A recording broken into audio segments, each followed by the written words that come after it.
हे good morning guys. और it's 6 o'clock। अगर मैं आपको दिखा दूं तो अब टाइम हो गया है मीटिंग लेने का। तो मैंने यहाँ पे अपना कुछ सेटिंग तैयार कर ली है और मैं सोच रही हूँ आप लोगों के लिए मैं कैप्चर करूँ अपनी यूट्यूब फैमिली के लिए। तो चलिए मिलते हैं मीटिंग में। आई सेट माई पूरा सिस्टम लाइक दिस, और ये है कैमरा जिससे मैं मीटिंग लूँगी। और यहाँ पे मैंने नोट्स प्रिपेयर किए हैं, तो बाई चांस कुछ मिस हो जाए इसके लिए ये रख लिया है। और ये मेरा जो है एयर लीड, तो कुछ इस तरह से मैं बैठने के लिए नीचे ही बैठना मुझे अच्छा लगता है, तो मैं ऐसे कर कर बिछा लेती हूँ इस पर कारपेट, और इस पर कंफर्टेबली मैं बैठकर इस तरह से मैं अपनी मीटिंग्स वगैरह जो जब होते हैं सेशन मुझे बुलाया जाता है तो लेते हैं। Welcome to my family the valley of trust Anjana. Thank you so much Shweta, thank you so much all leaders. Good morning, good morning all leaders, thank you so much. और आप मेरी आवाज़ आ रही है? हाँ, थैंक यू सर। तो आज का सेशन स्टार्ट करते हैं। सबसे पहले जूम पैनल को बनाने वाले जो हमारे पांडे सर हैं, हमारे गुरु हैं, उनको नमन करेंगे। और उसके बाद जितनी हमारी नारी शक्ति हैं, जैसे हमारी कामनी मैम है और हमारी बहुत सारे लीडर्स हैं, हमारी शशि मैम हैं, और जितने भी हमारे सीनियर्स लीडर्स हैं, और अरविंद सर और भी सारे सीनियर लीडर्स जो डेली जुड़े रहते हैं, और उनकी छोटी छोटी बातों में बहुत सारा ज्ञान हमको मिलता है। सबसे पहले सबको प्रणाम करते हुए सबका आशीर्वाद लेने के साथ ही मैं अपना आज का सेशन शुरू करूंगी। तो मैं कोशिश करूंगी आज का सेशन बहुत जल्दी खत्म कर दूं, क्योंकि टाइम बहुत जल्दी हो चुका है, तो ज़्यादा टाइम नहीं लूंगी मैं। तो आज हम लोग सेल्स पे बात करने वाले हैं, और ये एक ऐसा टॉपिक है जिसके बारे में ऑलमोस्ट हम लोग सब लोग जानते हैं। बस यहाँ आने का एक मोटिव होता है कि हम फिर से उस चीज़ को रिवाइज करते रहें और रिवाइज करते रहें, और कुछ चीज़ें अगर ऐड ऑन करनी है तो ऐड ऑन करते रहें। तो सबसे पहले कि सेल्स जो हमारा ट्रियांस है उसमें या फिर कोई ऑनलाइन है, तो हम लोग लेकिन ट्रियांस की बात करेंगे, हम लोग ट्रियांस से जुड़े हैं। तो मार्केटिंग में जो सेल्स हैं वो दो तरह की सेल्स होती हैं। तो दो तरह की सेल्स आज के टाइम में दोनों ही बहुत ज़्यादा फेमस हैं। सबसे पहले तो जो हमारा जो पुराना ऑफलाइन जिसे हम मार्केटिंग कहते थे, और एक दूसरा ऑनलाइन मार्केटिंग, जो कि पिछले 2-3 सालों में कुछ ज़्यादा ही निकल के सामने आया। लोग क्योंकि एक दूसरे के साथ संपर्क नहीं कर पाए थे बिकॉज ऑफ कोविड, तो ये दोनों ही अपने अपने क्षेत्र में अलग अलग मायने रखते हैं। तो सबसे पहले बात करते हैं कि ऑफलाइन मार्केटिंग क्या है। तो जब ऑफलाइन मार्केटिंग, जैसे कि हम लोग जानते हैं, जब हम फिजिकली जाते हैं, एक दूसरे का टाइम लेते हैं अपने कस्टमर का, और उसके पास मिलने से जाते हैं, फिजिकली मीटिंग करते हैं, और अपने प्रोडक्ट के बारे में बताते हैं, अपनी कंपनी के बारे में बताते हैं, और कोशिश करते हैं कि वो हमारे साथ आए, काम करे, और इसके साथ ही वो हमारा रेगुलर कस्टमर बन सके। तो जब हम इस उद्देश्य को लेकर तो हम लोग जब इस उद्देश्य को लेकर चलते हैं, तो ये हमारा जो मार्केटिंग कहलाती है, या सेल जो हमारा शब्द है, वो कहलाता है ऑफलाइन मार्केटिंग। और इसमें कुछ चीज़ों का हमें ध्यान रखना पड़ेगा। जब हम किसी के साथ मिलने जा रहे हैं तो कुछ छोटी छोटी चीज़ें हैं, अगर हम उस पर गौर करेंगे तो ये हमारा जो ऑफलाइन मार्केटिंग बहुत अच्छी हो सकती है। और इन सब पे हम सबको मिलकर कोशिश करनी है, और हम सब कर रहे हैं, और मैं बताने के साथ साथ इन सब पे कोशिश भी कर रही हूँ तो अमल करने की। तो सबसे पहले अगर बात करें, अगर हम ऑफलाइन मार्केटिंग में कॉल्स को अवॉइड करें ज़्यादा से ज़्यादा, या फिर मैसेज के थ्रू बात करना। अगर आप किसी से मिलने जा रहे हैं, और वो भी बहुत पहली बार जा रहे हैं किसी से मिलने, तो मैं तो कहूँगी कि हमें आमने सामने मिलकर बैठकर बात करनी चाहिए, क्योंकि आमने सामने मिलने के कई सारे फायदे हैं। जब हम फ़ोन पे होते हैं या फिर हम मैसेज टाइप कर रहे होते हैं, तो कई बार हम ये नहीं समझ पाते हैं कि सामने वाला क्या बोलना चाहता है, तो वो चीज़ें हम समझ नहीं पाते। अब वो जो लिख रहा है, कई बार वो क्या लिख रहा है, बहुत सारी मिसअंडरस्टैंडिंग्स, गलत फहमियाँ हो जाती हैं। निवेदन करूँगी कि अपना माइक आप प्लीज़ म्यूट कर लीजिए। तो अगर आप कोशिश करेंगे, तारतम टूट जाता है क्योंकि इस तरह से। तो जब भी हम जा रहे हैं, अगर हम आमने सामने जा रहे हैं, तो उससे इमोशंस को हम उसके समझ पाएंगे, उसकी भावनाओं को, और आँखों से, चेहरे के एक्सप्रेशन से बहुत सारी चीज़ें होती हैं जिससे कि हम सामने वाले को समझने की कोशिश करते हैं मिलकर कि वो क्या चाहता है, और वो क्या सोचता है, या हमारी बात में वो कितना इंटरेस्ट रखता है, और हम इसका इंटरेस्ट कितना डेवलप कर पा रहे हैं। सामने एक चीज़ और हम लोग करते हैं कि जब हम जाते हैं तो हम लोग अपना और अपने प्रोडक्ट के बारे में एक ही बार में बहुत कुछ बता देना चाहते हैं, पूरा ज्ञान उसको दे देना चाहते हैं कि जो भी हमारे पास है कुछ चीज़ बच ना जाए। तो मैं कहूँगी कि सामने वाले को नहीं पता कि आपके प्रोडक्ट में कितनी क्वालिटीज़ हैं, कि 1000 प्लस हैं, लेकिन उसको इतना बताइए कि उसके दिमाग में वो चीज़ कैच कर पाए। तो लिमिटेड ही बताइए और उसकी क्यूरियोसिटी जिसे बनी रहे। और ये गलतियां हम लोग करते हैं, इवन मैंने भी बहुत बार की कि हमें लगता है कि सामने वाले को पता नहीं, फिर भी हम लोग उसके बारे में ढेरों चीज सारी क्वालिटी एक साथ बताना चाहते हैं। तो हमको सिर्फ बोलने ही नहीं है कि सिर्फ हम बोल रहे हैं, बता रहे हैं, बोल रहे हैं, बता रहे हैं, दूसरे वाले को मौका ही नहीं दे रहे हैं बात करने का। तो इसमें हमें सामान बेचने से ज्यादा, सामान बेचना हमारा मोटिव नहीं होना चाहिए कि हम अपनी चीज बेचने जा रहे हैं, या फिर इससे ज्यादा मुझे लगता है कि हमारा मोटिव होना चाहिए कि हम उसको भी बोलने का मौका दें, उसको हम समझें थोड़ा सा, और समझने के साथ हमें ये समझ में आएगा कि उसकी नीड क्या है। क्या जो हम बता रहे हैं क्या सही डायरेक्शन में बता रहे हैं। जब वो भी बात करेगा, हमारे साथ कम्युनिकेट करेगा, तो उसकी नीड क्या है। या कोई बहुत नीडी होता है, किसी को पैसे से रिलेटेड प्रॉब्लम है, या फिर वो अर्निंग के पर्पज से सोच रहा है, किसी को हेल्थ इश्यूज है। तो सबकी लाइफ में बहुत अलग अलग सी चीजें हैं। तो उसको जब हम बोलने का मौका ही नहीं देंगे और सिर्फ अपना बताते रहेंगे, तो उसका इंटरेस्ट वहीं से खत्म हो जाएगा। और हमें कोशिश करनी है कि हम सिर्फ ये ना करें कि हमें अपना सामान अगर आप जबरदस्ती में एक बार बेच सकते हो, लेकिन अगर वो आपके साथ जुड़ेगा विश्वास के जरिए, तो वो आपके साथ परमानेंट जुड़ेगा। तो उसकी प्रॉब्लम को सॉल्व करने की कोशिश करें। अगर हम किसी को हेल्थ बेनिफिट देते हैं, तो वो लाइफ टाइम हमारा एहसान मानेगा, और वो उसका विश्वास भी आएगा प्रोडक्ट के ऊपर, और वो साथ में जुड़ के फिर काम भी करने लग जाएगा। तो ऐसी कई सारी चीजें बहुत बार ऐसा होता है कि हम लोग बीच में जैसे हमारा जो भी हम जिससे बात कर रहे हैं, हम जाते हैं मिलने के लिए, तो अगर कुछ क्वेश्चंस है तो हम लोगों के क्वेश्चंस को अवॉइड करते हैं, उनको बात को, या तो वो कुछ बात कर रहे हैं अपनी, तो हम उनकी बात को बीच में कट भी करते हैं। तो ये भी नहीं करना है कि अगर वो बोल रहे हैं उनको पूरा मौका दीजिए। आप थोड़ा सा कम बोलिए फिर भी चलेगा, लेकिन उनको पूरा बोलने दीजिए, उनकी बात को कट मत करिए। जब आप उनकी बात को कट नहीं करेंगे, तब आप उसकी सोच को समझ पाएंगे कि उसकी सोच कैसी है। क्योंकि फिर जब आप उससे क्रॉस क्वेश्चनिंग करेंगे, तो आपको बहुत सारी चीजें मिलेंगी कि आपके दिमाग में तब तक कुछ चीजें आएंगी कि इसको आपको कैसे हैंडल करना है या कैसे जवाब देना है। काफी हद तक इसमें सहायता मिल जाएगी।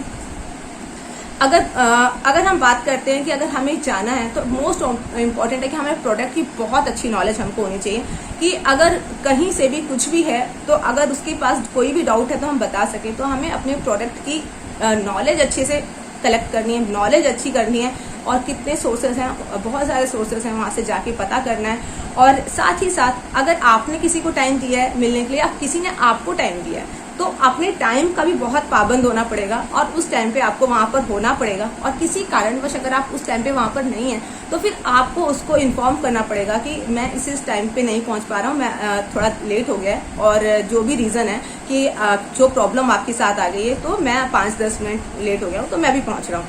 तो ये आपको मतलब टाइम का पाबंद होने से एक भरोसा बढ़ता है इंसान का कि ये जो इंसान है ये ट्रस्टवर्थी पर्सन है, और मन में जो एक पॉजिटिविटी आती है किसी को लेकर, वो अपने आप आती है। और ऐसे मन में जब तक आप नहीं, भले ही आप 5 मिनट बाद ही पहुंच जाएंगे, 10 मिनट बाद, तब तक मन में ऐसा चलता रहता है कि अरे इसने टाइम दिया था आया नहीं, अरे सब वैसे ही होते हैं वैसे ही होते हैं। तो कुछ नेगेटिविटीज आ जाती हैं, तो उससे आपको थोड़ा सा बच जाएंगे, और एक पॉजिटिविटी दूसरे तक कन्वे होगी अपने आप निकल कर। इसके साथ ही जब हम उसकी सब बातें सुन चुके, सब कुछ इतना सब कुछ होने के बाद भी आप एक चीज जरूर करिए कि अपने जो प्रोडक्ट है उसकी यूनिक क्वालिटी, हमारे पास ऐसे ढेरों प्रोडक्ट है, चाहे हमारा एच कप है, चाहे हमारा BCM है, सबके पास सब या तो प्राइज विनर्स हैं या नोबेल प्राइज विनर्स हैं, या फिर उनने ऐसी चीजें हैं कि कुछ प्रोडक्ट की जो डायबिटीज जैसी चीजें जो लोग परेशान हैं, आज इंडिया हब है जो क्योर नहीं हो रही। तो वो अपनी एक यूनिक क्वालिटी जरूर बताइए।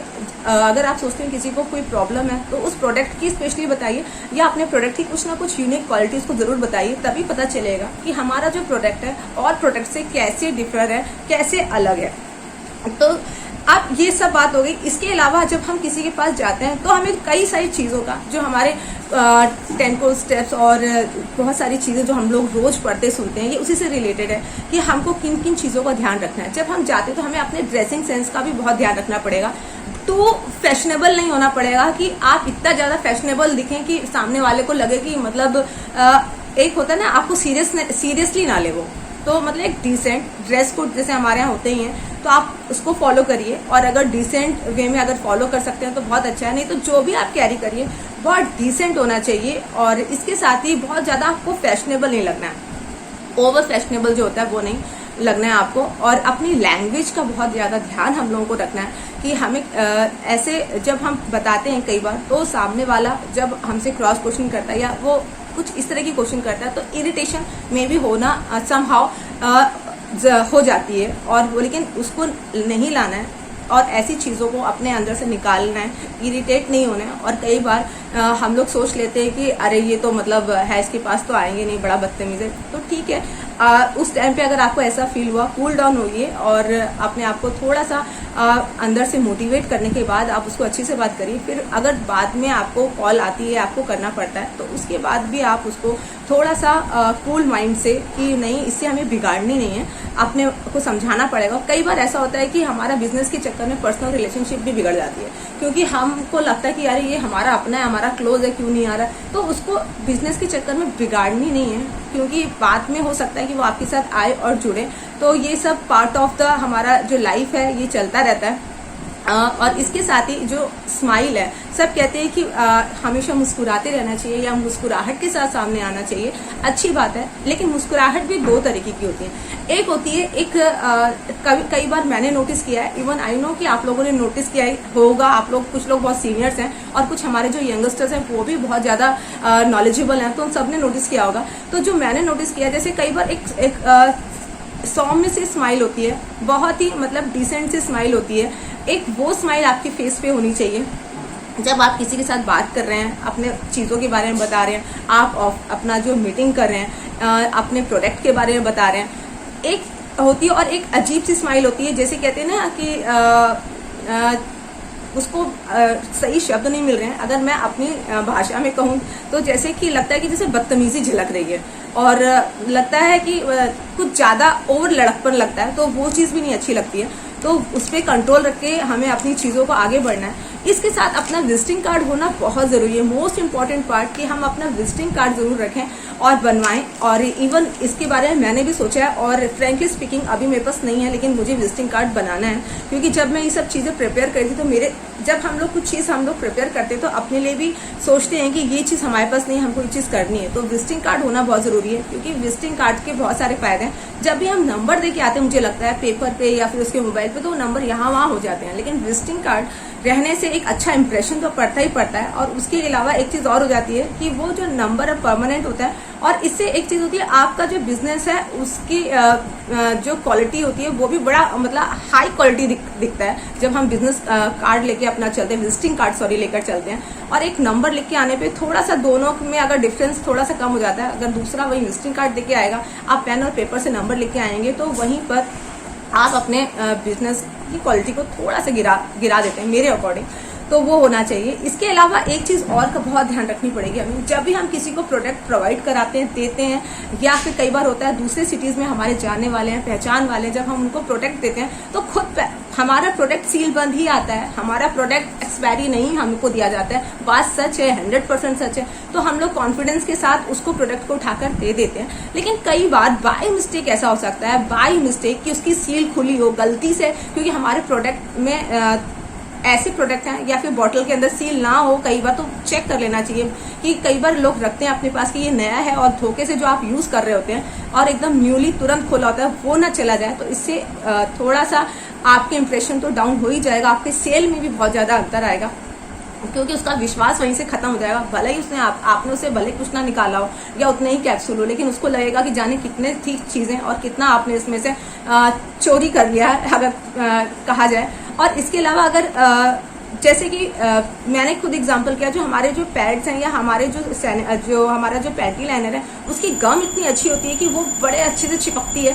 तो कई बार हमें बहुत सोचना पड़ता है, देखना पड़ता है, क्योंकि वो दोबारा ऐसे चिपक जाती है कि नया ही है। अगर आपने एक पीस ही निकाला है तो आपको जल्दी से समझ में नहीं आता कि नया है ये पुराना है। तो उसको अच्छे से चेक कर लीजिए, तब उसको प्रोवाइड कराइए। इसके अलावा कुछ बातें और ध्यान देने वाली हैं, जिनसे हम संपर्क करने जा रहे हैं, उनकी एज क्या है, क्योंकि एज के अकॉर्डिंग अगर उसका आप डील कर पाएंगे कि उसको प्रोडक्ट की जरूरत है और आप उसको क्योर करके अपने साथ लाना चाहेंगे, या फिर उसको पैसे की जरूरत है तो आप उसको अपने साथ लेके आना चाहेंगे, तो दोनों चीजें बहुत मैटर करती हैं। इसके अलावा उसका ऑक्यूपेशन क्या है, ऑक्यूपेशन मीन्स की अगर उसकी अर्निंग का अंदाजा लगेगा, और जब अर्निंग का अंदाजा लगेगा, अगर आप जाते ही किसी को बहुत भारी भरकम मेरे हिसाब से अगर सामान दिखाने लग जाएंगे तो उसका मनोबल वहीं टूट जाएगा। 50-60 हजार तो वो सोचेगा ही नहीं। लेकिन अगर देखते हैं हम उसका बैकग्राउंड कैसा है, तो अगर हम एक टूथपेस्ट से भी शुरू करते हैं, एक सैनिटरी पैड से भी शुरू करते हैं, तो धीरे धीरे उसका हम विश्वास तो जीत ही लेते हैं। फिर वो हमारे साथ कोई प्रॉब्लम होती है, जब उसको उसका रिजल्ट मिलने लगता है तो वो आता है हमारे साथ। तो ये देखना पड़ेगा कि उसे अर्निंग का अंदाजा लगता है, और इसके अलावा उसके अंदर क्या डिसीजन मेकिंग उसका राइट है, क्या वो अपने डिसीजन ले सकता है। कई बार बहुत सारी बार गलतियां ऐसी हो जाती हैं कि हम लोग अधिकतर ऐसे लोगों से संपर्क करते हैं कि जो खुद अपने डिसीजन ही नहीं ले पाते हैं। बहुत सारे जो आज मैं बात करूं तो वर्किंग लेडीज की भी बात करूं, जिनसे मेरा भी बहुत पाला पड़ा है, तो ये होता है कि वो खुद अपने हस्बैंड्स के डिसीजन पे डिपेंड होती हैं। इवन तो ये नहीं कि सिर्फ वर्किंग है, जरूरी नहीं है जो वर्किंग है वो डिसीजन भी लेने के लिए उसके पास राइट्स हैं। कई बार वर्किंग होने के बाद आदमी के पास अपना एटीएम नहीं होता, वो भी हस्बैंड के पास ही होता है, तो वो भी उससे अपने खुद के पैसे मांग रही होती। तो ऐसे से अगर हम कितने भी सर फोड़ लें तो उसका रिजल्ट हम लोगों को नहीं मिलता है। तो ऐसा देखना पड़ेगा कि किसके पास डिसीजन लेने की पावर है। तो ये कुछ चीजों का हमें ध्यान रखना पड़ेगा। अगर इसके साथ हमारी सेल मुझे लगता है कि अच्छी हो सकती है। और इसके साथ अगर बात करें हम अब ऑनलाइन का बहुत जमाना है, और ऑनलाइन भी हम लोग बहुत अच्छा काम कर सकते हैं।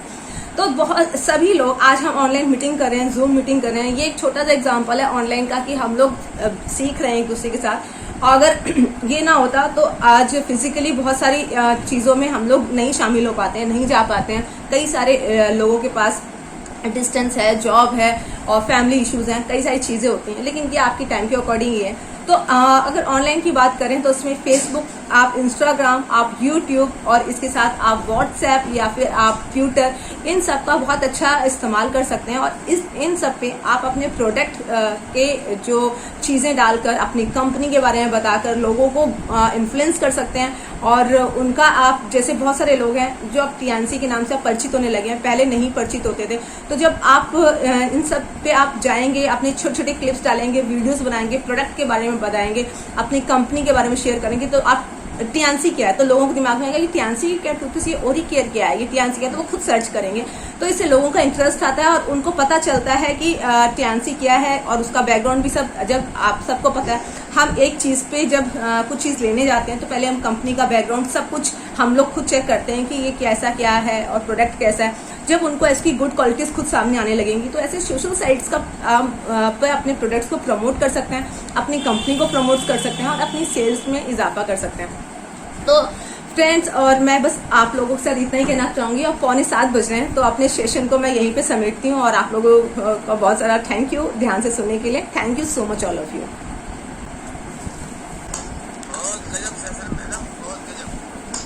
Thank you sir, thank you sir. तो गाइज ये था आज का पूरा जो मीटिंग जो थी वो 6 से लेकर 8 बजे तक चली। और अब गाइज समय हो चुका है, मीटिंग एंड हो चुकी है और अब हम आगे अपने दिन को बढ़ाएंगे। तो आपके साथ मैंने कुछ क्लिप्स थी वो शेयर करी, और इसलिए थोड़ी बहुत क्लिप्स रिकॉर्ड कर ली आप लोगों के साथ शेयर करने के पर्पज से। और अपने दिन की शुरुआत करते हैं। आज मेरी होमवर्क नहीं आने वाली है, तो अब मैं करूँगी साफ सफाई।